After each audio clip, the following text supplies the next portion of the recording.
Look out now. Thou art neither cold nor hot. When you want a drink, you want something cold, don't you? Or you want something hot. How about something lukewarm? You get it in your mouth and you just feel like spitting it out. Well, that's what God has said of this dispensation.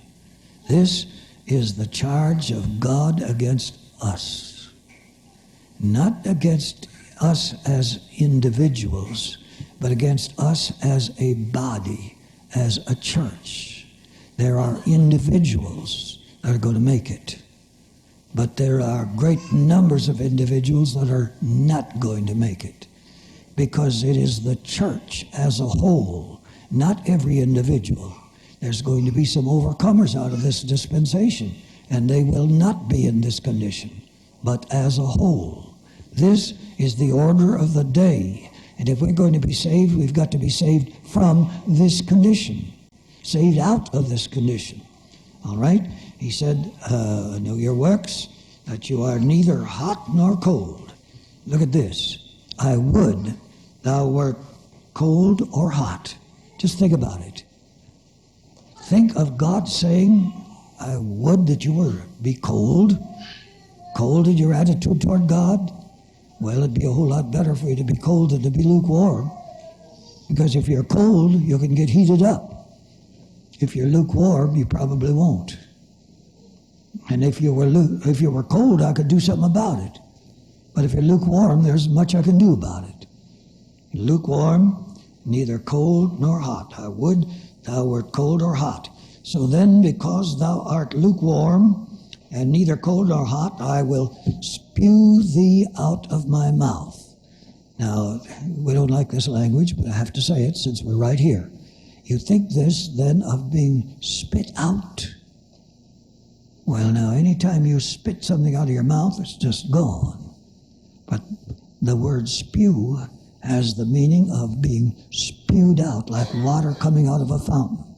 Not just spit out and forgotten, just a continual stream being spewed out of the mouth of God. That's what's happening today. People are dropping like flies around us, backsliding on every side. Start out to walk with God. We get people come in to get baptized and get the Holy Ghost and never come back one time. Some stay around a week or 2, 3 weeks, drop out. Some that have been here for 10 years drop out. Some that have been here for 20, 25, 30 years and drop out, fade out of the picture. What's happening? I'll spew thee out of my mouth. A continual spewing out of his mouth. All right? Now, watch this carefully, because I have to take a little bit of time of this, because this is us. This is our day. Because thou sayest, I am rich and increased with goods, have need of nothing. I want you to remember, back in the early days, back in my day, when I was saved in a garage. What was called in those days a garlo. Now, what that meant was you'd buy your lot, and then you'd build your double garage on the back end of the lot. The idea being that you would live in the garage while you're building your house out in front. And so it was just a double garage, but instead of having a garage door, you had a house door and a wooden floor, and that's all. And we had one, and it was 16 feet wide and 24 feet long. We had a heating stove in the middle to heat it in the wintertime. We had a pulpit up at the end, a baptismal pool over to the side. Now you take all of that out of 16 by 24, how much space do you have left? Then we had seats in there, I can't say pews, benches I guess would be better to say. Wasn't any backs on them. And they weren't fastened to the floor. And you know when people get the Holy Ghost they like to shout. It wasn't unusual to see one of those benches get tipped over and feet sticking up in the air. Oh, we had it back there. We moved on from there, we graduated from there into a storefront. I recently had a meeting in a storefront down in Griffin, Georgia. They were in the process of building a very beautiful new church. I will be back there again in a few weeks in the new church now. But at any rate, that's the first time in some years I'd had a meeting in a storefront. But we had house meetings. We had meetings out in the yard. We had down in the south, they had brush arbors.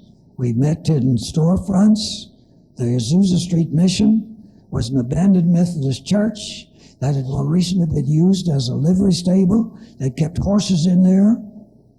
And before they could have a service, they had to clean it up and put in benches, and the same thing. They didn't have any backs on their benches. They didn't really need them because they didn't sit very much. They spent most of their time on the knees.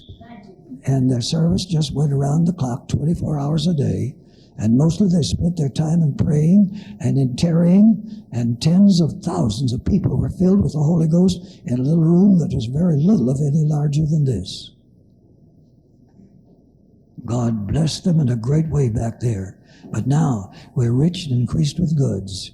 In the diocese that I've presided over for 26 years, I can't say my diocese anymore because a month ago I resigned as bishop of that diocese.